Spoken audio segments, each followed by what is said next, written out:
आज हम chapter start करेंगे रजे 8 unit D and F block element. Chapter का यूनिट है यूनिट नंबर, गुड आफ्टरनून बेटा, unit number 8 D and F block element. हाँ ठीक हूँ भाई, नाम है डी एंड, बस बस बोल मत, अब रिकॉर्ड हो रहा है ये एलिमेंट। ये भी बहुत इंपॉर्टेंट चैप्टर है, 5 नंबर का पेपर में आता है रजे ये। ठीक है, जैसे हमने पी ब्लॉक पढ़ा वैसे ही सेम डी ब्लॉक और एफ ब्लॉक है, इसको हम डिटेल में स्टडी करेंगे। सबसे पहले पार्ट डी ब्लॉक का पढ़ेंगे, ट्रांजिशन एलिमेंट। ट्रांजिशन एलिमेंट के नाम से इसको हम जानते हैं। सबसे पहला क्वेश्चन कि डी ब्लॉक को ट्रांजिशन एलिमेंट के नाम से क्यों जाना जाता है। ये देखो, डी ब्लॉक जो होता है वो एफ ब्लॉक, आपके पास एफ ब्लॉक यहाँ होता है, 2 ग्रुप होते हैं, यहाँ पे आपका डी ब्लॉक होता है, ये पी ब्लॉक होता है इधर, और इधर क्या रहेगा आपके पास एफ ब्लॉक रहता है, एफ ब्लॉक। ठीक है, और जो ये इंटर बिटवीन होता है ये वाला है डी ब्लॉक एलिमेंट। तो आपकी केमिस्ट्री के अंदर 4 ग्रुप के अंदर सारे एलिमेंट डिवाइड होते हैं, F block, P block, D block और एफ ब्लॉक। एफ ब्लॉक का दोनों पार्ट हमने +1 में पढ़े हैं। एफ ब्लॉक, ये पी ब्लॉक जो है वो हमने किस में पढ़ा, आधा +1 में पढ़ा हुआ है, आधा +2 में पढ़ा। एफ और डी दोनों हम +2 में पढ़ेंगे, जो हम अब स्टार्ट करेंगे। ठीक है, इसका सारा का सारा खेल जो है रजे वो सब का सब इलेक्ट्रॉनिक कॉन्फ़िगरेशन के बिहाफ पर होता है। इस चैप्टर में आपको अगर इलेक्ट्रॉनिक कॉन्फ़िगरेशन बहुत अच्छे से आती है तब तो आपको ये चैप्टर अच्छे से आएगा, अदरवाइज ये चैप्टर के मार्क्स कट हो जाएंगे। ठीक, तो इसी सबसे पहले हम देखते हैं कि इसमें कितने क्या एलिमेंट्स होते हैं, कैसे कैसे। सबसे पहले एलिमेंट होता है इसमें scandium, titanium, vanadium, chromium, manganese, iron, cobalt, निकल, कॉपर और जिंक, ये होता है। ये इसका फर्स्ट ट्रांजिशन सीरीज है, ये पहली लाइन है, पहला पीरियड बोल दो इसको, ये पहला पीरियड है आपके पास डी ब्लॉक एलिमेंट्स का। Scandium, titanium, vanadium, chromium, manganese, iron, cobalt, निकल, कॉपर और जिंक।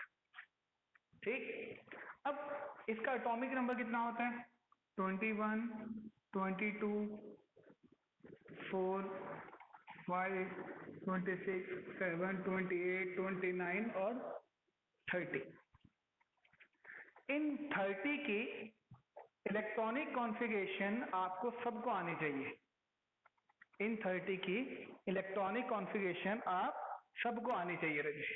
ठीक है, अब हम 1 बाय 1 इसकी इलेक्ट्रॉनिक कॉन्फ़िगरेशन करके देखते हैं कि कैसे कैसे, अगर आपको याद रखना है।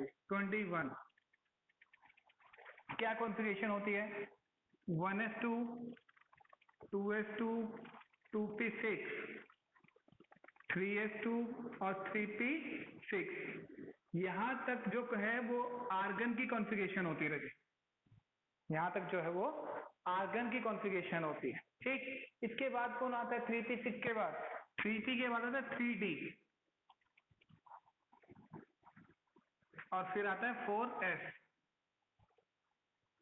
ये आता है 3d और 4s। ध्यान से समझिएगा, बहुत इंपॉर्टेंट है ये। अब याद करो, इसमें आपके 18 इलेक्ट्रॉन फिल हो गए हैं। याद होगा 3p के बाद किस में इलेक्ट्रॉन फिल करते हैं हम, 3s में, 3d में कि 4s में, 4s में करते हैं।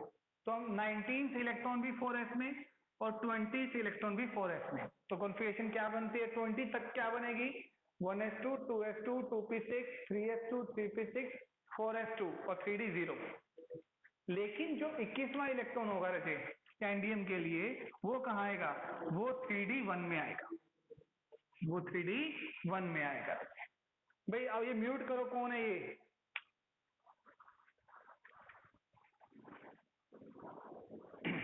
तो ये क्या बनेगा 1s2 2s2 2p6 3s2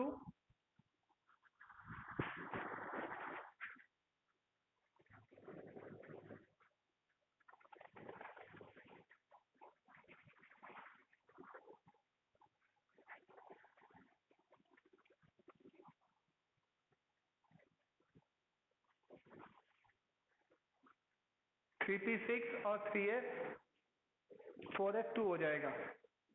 ठीक है, ऐसे ही सेम आएगा टाइटेनियम के लिए। टाइटेनियम कितना होता है 22 होता है। अब क्या बनेगा, सारा तो सेम ही रहेगा, एक नेक्स्ट इलेक्ट्रॉन कहाँ जाएगा 3d1 तो पहले ही है 3d2 में चला जाएगा।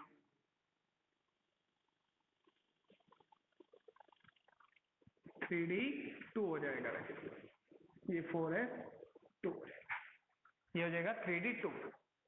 ऐसे ही इसका रहेगा वेनेडियम 23, ये किसमें जाएगा, अब क्या हो जाएगा इसका 3d3 हो जाएगा।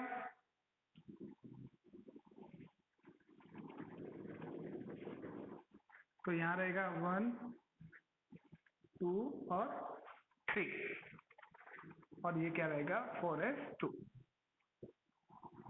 तो ये 3d3 हो जाएगा।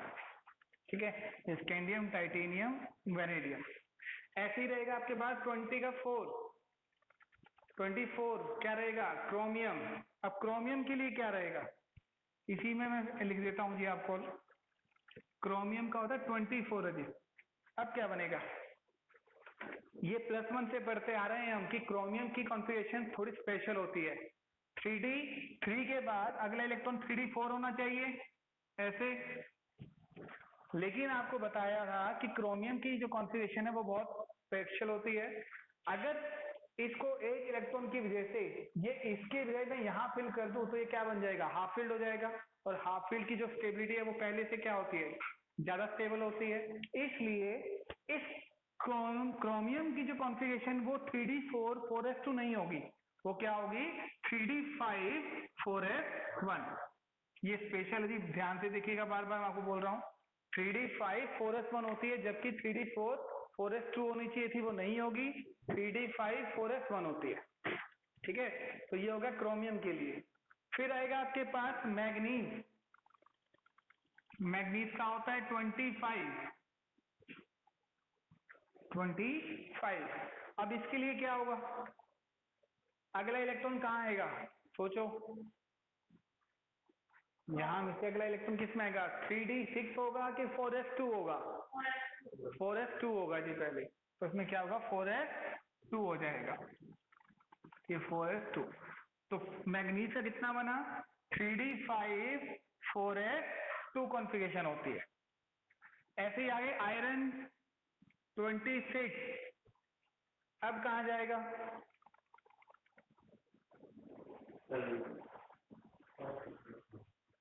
3d5 4s2 भर चुका है, अगला इलेक्ट्रॉन कहाँ आएगा 3d6 में, तो सर कितना बन जाएगा 3d6 बन जाएगा, ये हो जाएगा। तो 3d6 4s2 में काउंट होगा इसको, 3d6 4s2 बोलेंगे इसको। ठीक है जी, तो ये हो गया आपके पास आयरन के लिए। हाँ जी बोल भाई बोल।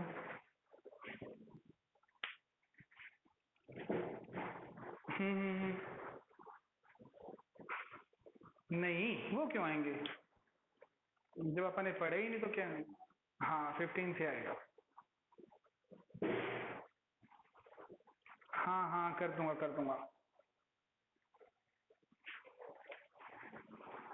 हाँ कोई बात नहीं। नेक्स्ट देखो जी, आयरन हो गया 26, फिर आएगा आपके पास 27 कोबाल्ट।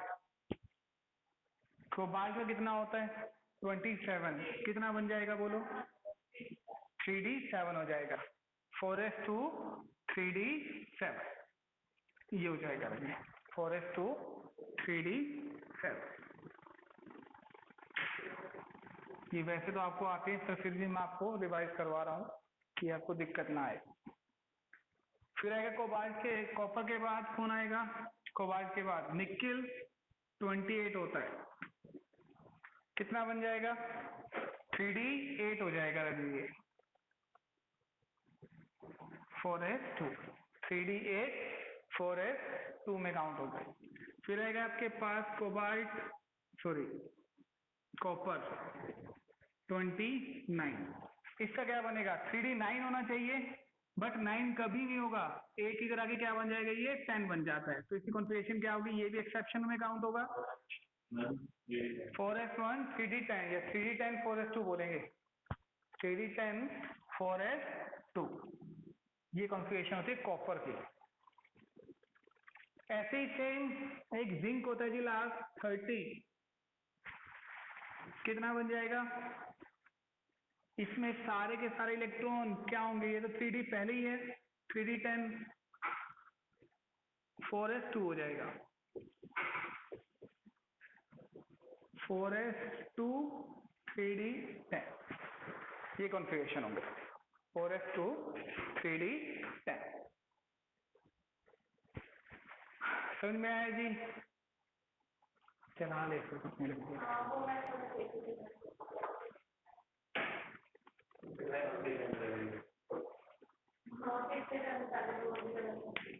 यहाँ तक समझ में आया बच्चों सभी को?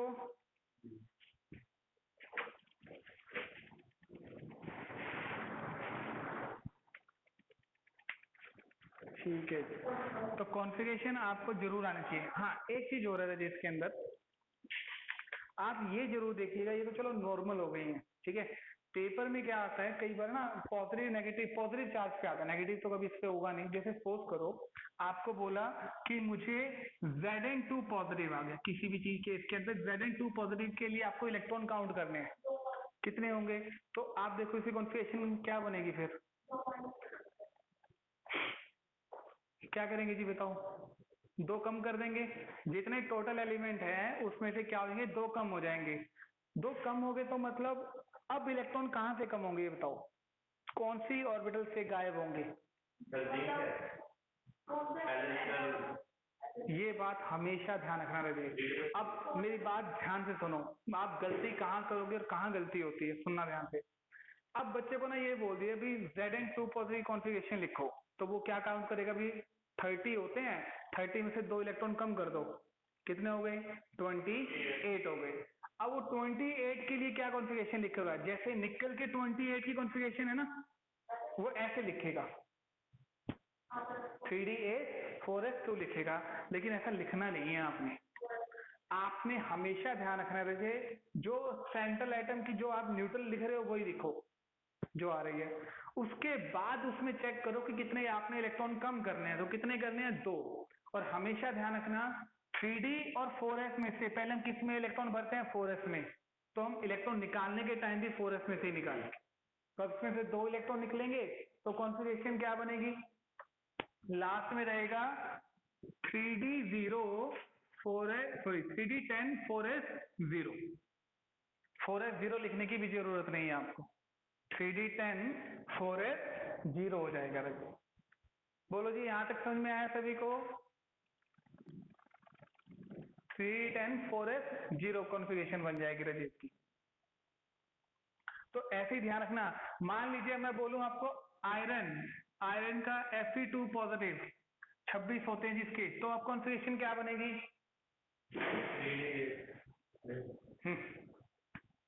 क्या कॉन्फ़िगरेशन बनेगी, रियल कॉन्फ़िगरेशन क्या होती है 3d6 4s2 होती है, 3d6 4s2 होती है, तो क्या बनाओगे, अब देखो मान लो मैं इसको लिख के दिखाता हूँ आपको, ये 3d6 4s2 है, ये आयरन है, ठीक है।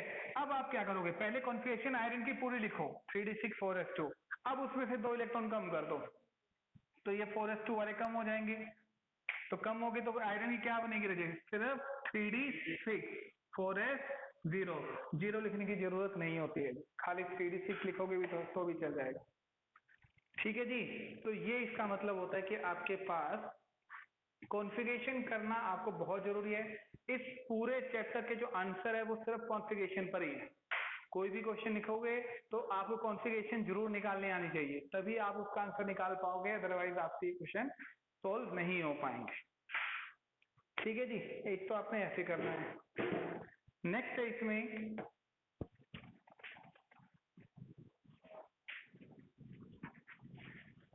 डी ब्लॉक के अंदर कितने ग्रुप्स आते हैं, कितने पीरियड्स आते हैं, आपको वो चेक करना है। पहला तो ये आपके सामने लिखा हुआ है, इसके नीचे एक होता है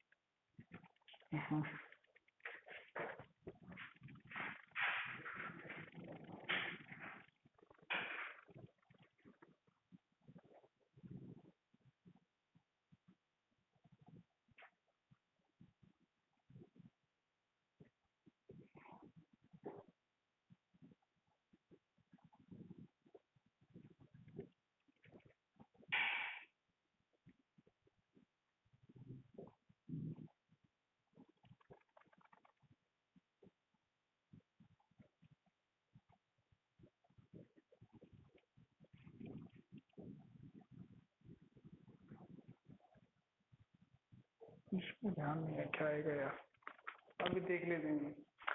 तो ये है आपका डी ब्लॉक, ग्रुप नंबर 3, 4, 5, 6, 7, 8, 9, 10, 11 और ये 12।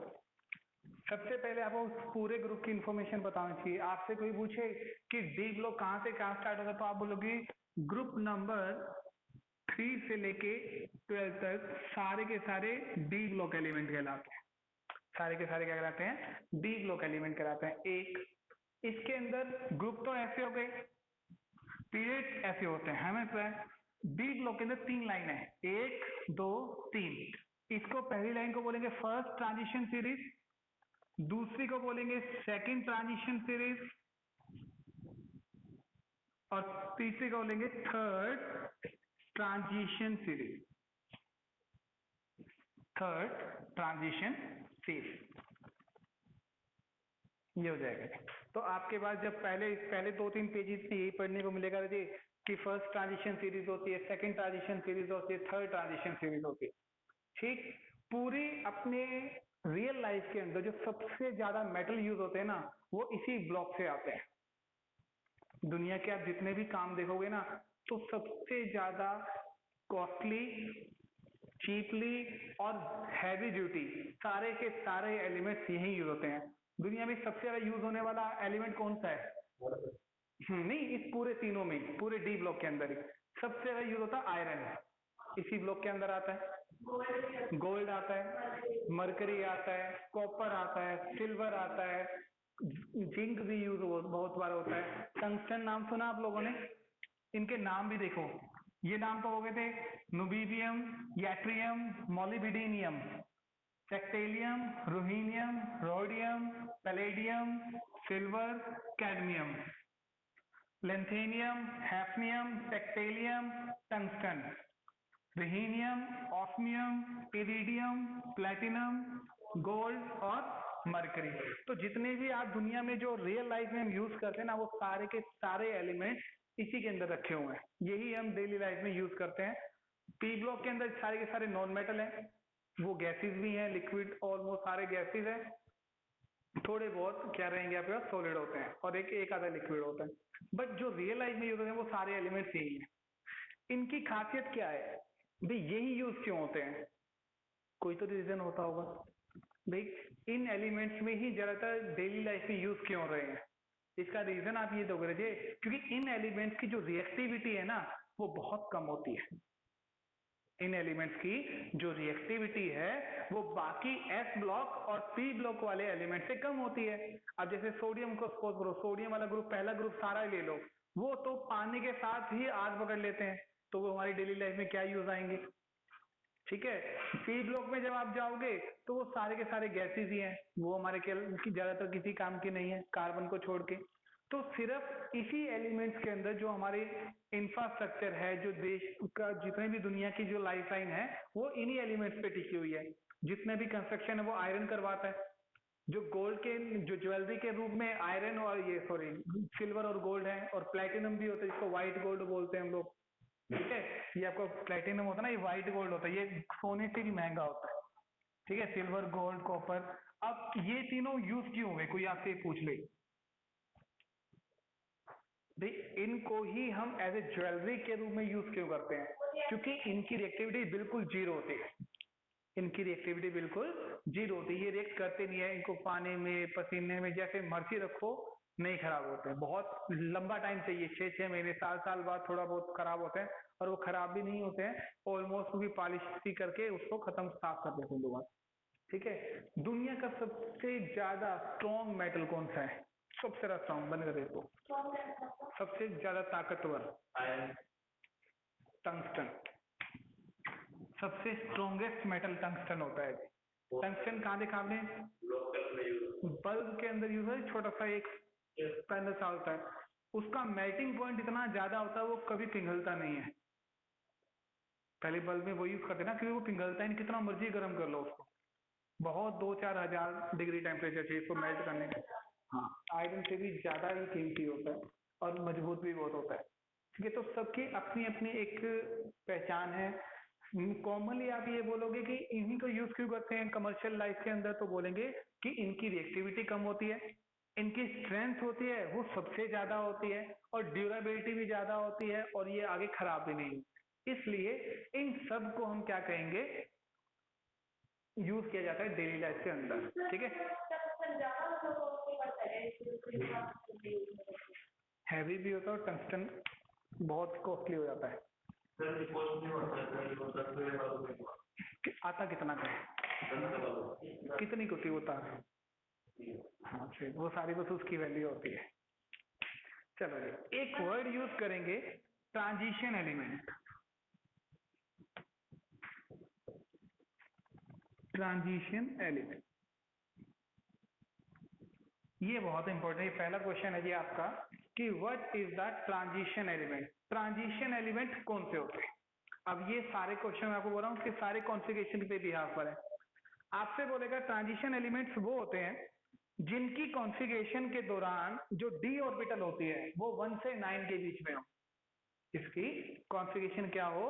1 से 9 के बीच में होती है, उसको क्या बोलेंगे हम? ट्रांजिशन एलिमेंट के नाम से जाना जाता है। उसको हम क्या बोलेंगे? ट्रांजिशन एलिमेंट्स के नाम से जाना जाता है। कैसे? देखिए, अब जैसे सपोज करो, मैं आपको दोबारा दिखाता हूं। आपसे कोई बोले कि स्कैंडियम की कॉन्फ़िगरेशन क्या है? 21। कॉन्फ़िगरेशन पूछ रहा हूं जी मैं। कॉन्फ़िगरेशन है आपके पास 3D, लास्ट में सिर्फ इतना बोल रहा हूं, इसी कॉन्फ़िगरेशन 3D1 4s2। टाइटेनियम कितनी हो गई? 3D2 4s0 हो जाएगी। ठीक है, ऐसे इसका 3 4 5 6 7। कहते हैं कि ऐसा एलिमेंट जिसकी कॉन्फ़िगरेशन के अंदर इलेक्ट्रॉन कितने होने चाहिए डी ऑर्बिटल के अंदर? 1 से 9 होंगे। जिसकी कॉन्फ़िगरेशन के अंदर इलेक्ट्रॉन डी में 1 से लेकर 9 तक होने चाहिए, या तो 1 हो, 2 3 4 5 6 7 8 9। उन एलिमेंट को आप क्या बोलेंगे? ट्रांजिशन एलिमेंट के नाम से जाना जाता है। उनको हम क्या बोलेंगे? ट्रांजिशन एलिमेंट के नाम से जाना जाता है। ठीक है, तो बताओ इसमें से कौन सा एलिमेंट होंगे जिसको आप ट्रांजिशन एलिमेंट में काउंट नहीं करेंगे? कौन से ऐसे एलिमेंट होंगे जिसको आप ट्रांजिशन में काउंट नहीं करेंगे? तो कहता है जिसकी कॉन्फ़िगरेशन 3D0 और 3D10 हो। जिसकी कॉन्फ़िगरेशन 3D0 और 3D10 होगी ना रजे, उसको हम लोग ट्रांजिशन एलिमेंट नहीं मानेंगे। उसको हम ट्रांजिशन एलिमेंट नहीं मानेंगे। जिसकी कॉन्फ़िगरेशन 3D10 हो और जिसकी कॉन्फ़िगरेशन 3D0 हो, तो उसको हम ट्रांजिशन एलिमेंट नहीं मानेंगे। सिंपल बात। तो अब आप देखोगे ना रजे, तो यहां से पता चलेगा ये तो 3D1 2 3 4 5 6 7 8, ये सब ट्रांजिशन एलिमेंट है।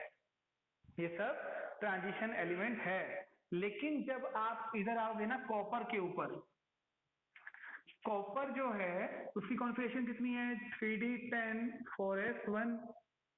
जिंक जो है वो कितना है? 3D 10 4s2, यानी कि कॉपर और जिंक के अंदर जो कॉन्फ़िगरेशन है वो 10 आती है जी।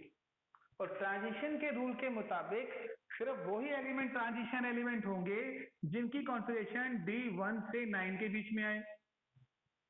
डी के इलेक्ट्रॉन किसमें आए? 1 और 9 के बीच में। तो क्या मैं कॉपर और जिंक को ट्रांजिशन एलिमेंट मानूंगा? क्यों? 3D1 होता है उसमें।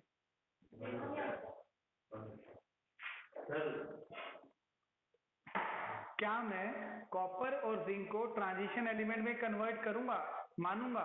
नहीं मानेंगे जी, बिल्कुल नहीं मानेंगे। हम जिंक और कॉपर को हमारे रूल के अकॉर्डिंग ट्रांजिशन एलिमेंट में काउंट नहीं करेंगे। तो आपको बोलेगा कि कॉपर और जिंक ट्रांजिशन एलिमेंट में काउंट नहीं होते। ठीक है, क्यों नहीं होते? क्योंकि इनकी कॉन्फ़िगरेशन 3D1010। एक बात यहां तक समझ में आया आपको कि ट्रांजिशन एलिमेंट का मतलब क्या होता है? टैप कर दो।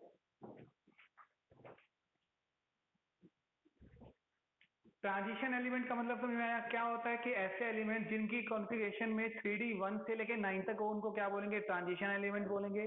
जिसकी कॉन्फ़िगरेशन 3D10 हो उसको क्या बोलेंगे? या 3D0 हो उसको क्या बोलेंगे? Non transition element. ठीक है, क्या बोलेंगे? वो या बोलोगे वो ट्रांजिशन एलिमेंट को हम काउंट नहीं करेंगे। हाँ, सिर्फ ये इतनी सी है। ठीक है, इसके नोट्स पढ़ लेना, उसमें सारा दिया हुआ है। तो कहता है जी ये तो हम अब आगे सुनो ध्यान से। कहता है कि इसके हिसाब से तो कॉपर और जिंक, कॉपर और जिंक क्या ये बाकी दोनों के दोनों ग्रुप ये दोनों ही नहीं होंगे। क्यों नहीं होंगे? देखो जिंक की कॉन्फ़िगरेशन 3D10 4s2, और नीचे वाले की कितनी होगी? 4D10 5s2। इससे नीचे वाले की एक ही ऑर्बिटल 5D10 6s2। ये कितना हो जाएगा? ये भी 3D10 4s1, 4D10 5s1, 5D10 6s1। हर बार मान लो ये सारे 3D वाले ऑर्बिटल हैं तो उससे नीचे वाला ग्रुप एक नंबर बढ़ जाएगा, तो ये 4D वाले हो जाएंगे, बाकी सब सेम का नंबर बढ़ जाएगा। उससे नीचे वाला 5 आ जाएगा। इसलिए आपके पास नंबर ऑफ ऑर्बिटल, हर बार नंबर ऑफ ऑर्बिटल बढ़ जाता है। ठीक है, नीचे जाएंगे तो कहने का मतलब ये हुआ जी, ये 6 के 6 एलिमेंट्स को मैं ट्रांजिशन एलिमेंट में काउंट नहीं करूंगा। एक, फिर आपको ये आप कहते जी हमें कैसे पता चलेगा या किस बिहाफ पर आपने अलग बताया कि ट्रांजिशन और नॉन ट्रांजिशन एलिमेंट में फर्क कैसे पता चला आपको? तो देखो हमेशा इसमें दो फर्क रहेंगे, ट्रांजिशन एलिमेंट और नॉन ट्रांजिशन एलिमेंट में फर्क बहुत बिल्कुल रात दिन का फर्क है। जैसे सपोज करो मैं कहता हूं इसके अंदर अलग अलग वैल्यू है। जैसे ट्रांजिशन एलिमेंट है ये सारे के सारे ट्रांजिशन स्कैंडियम से लेके निकल तक मान लो एक बार, और ये जिंक है कॉपर। बोलेंगे कि ट्रांजिशन एलिमेंट तो बहुत ही स्ट्रॉन्ग होते हैं, बहुत ज्यादा स्ट्रॉन्ग, पर जो नॉन ट्रांजिशन है इनकी जो स्ट्रेंथ है वो बहुत बहुत कम होती है। इवन देखो कैडमियम जो है वो बहुत सॉफ्ट होता है, जिंक भी ज्यादा हार्ड नहीं होता, हाथ से टूट जाता है। मरकरी तो क्या होता है? लिक्विड ही होता है, इसलिए उनकी स्ट्रेंथ क्या होती है? बहुत पुअर होती है।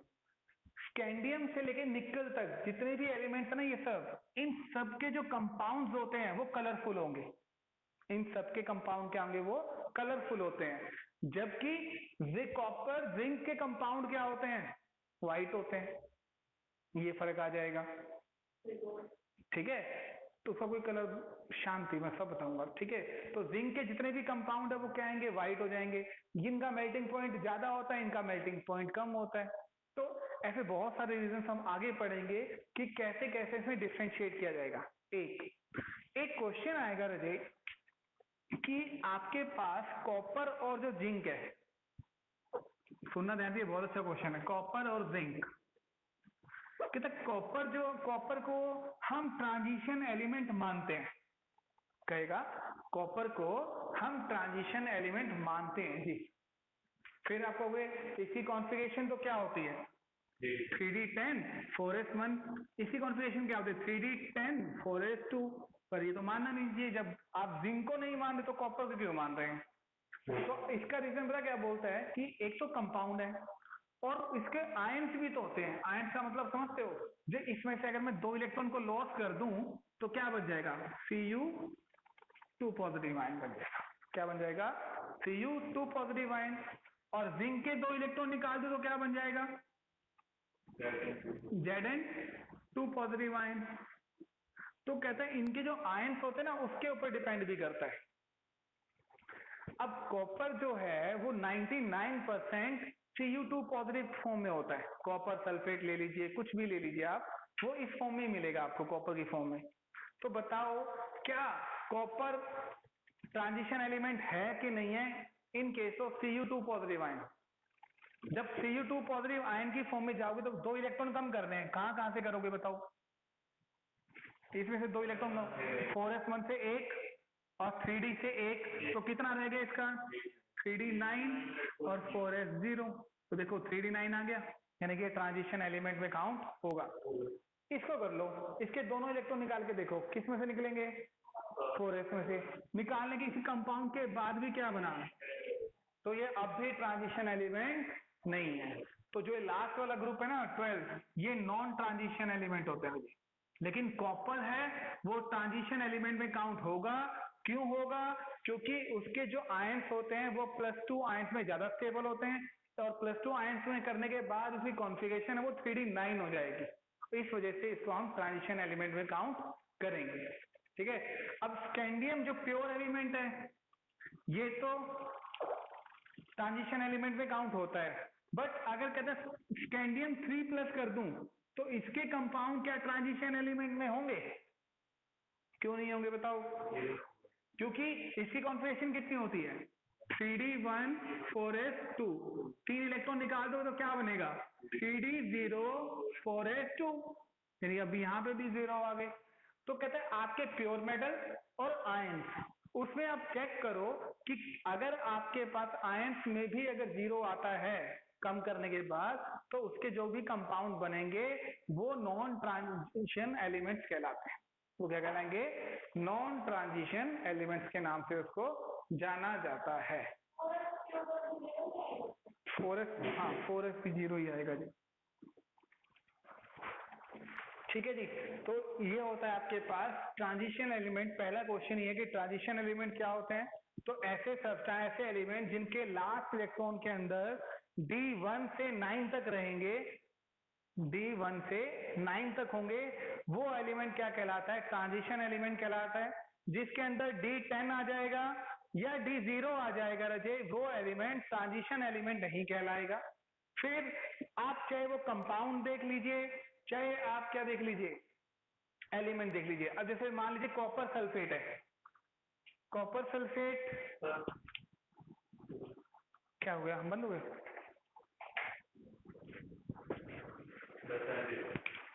अरे MB की छोड़ दो, चल रहा है ना,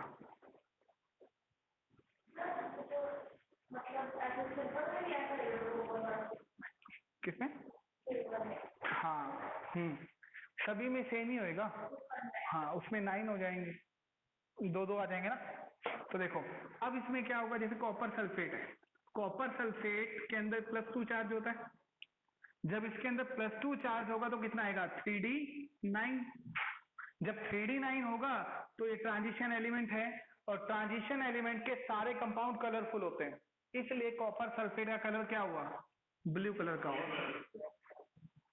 ठीक है, ऐसे ही आपके पास ZnCl2 है, ZnCl2 के अंदर जिंक के ऊपर +2 चार्ज होता है।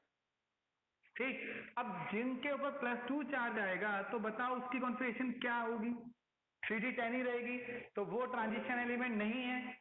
और इसलिए इसके जितने भी कंपाउंड होते हैं ना जिंक के, वो सारे व्हाइट होते हैं, कलरफुल नहीं होते।